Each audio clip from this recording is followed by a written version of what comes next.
Booster இணைந்து வழங்கும் ஊர் செய்திகள். சேத்தியாத்தோப்பு அருகே வளையமாதேவி பகுதியில் என்ஆர்சி பாதுகாப்பு படை வீரர் சீனிவாசன் என்பவரை தாக்கிய சம்பவத்தில் பாதிக்கப்பட்ட நபரை பாஜக மாவட்ட தலைவர் நேரில் சந்தித்து ஆறுதல் தெரிவித்தார்.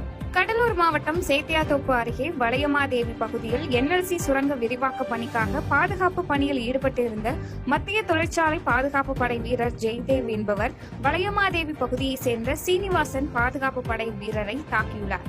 இதுகுறித்து போலீசார் விசாரணை செய்து வந்த நிலையில் இன்று கடலூர் மேற்கு மாவட்ட பாஜக சார்பில் மாவட்ட தலைவர் முன்னாள் எம்எல்ஏ தமிழழகன், பட்டியல் அணி மாநில துணைத் தலைவர் வெற்றிவேல், பட்டியல் அணி மாநில செயற்குழு உறுப்பினர் சத்யா, கொளஞ்சி ஒன்றிய தலைவர் மிலிட்டரி முருகன் உள்ளிட்ட கட்சியினர் பாதிக்கப்பட்ட நபரை நேரில் அவரது இல்லத்தில் சந்தித்து ஆறுதல் கூறி தொடர்ந்து சேத்தியாத்தோப்பு காவல் நிலையத்தில் இதுகுறித்து கேட்டறிந்து வழக்கு பதிவு கோப்பை பெற்றனர்.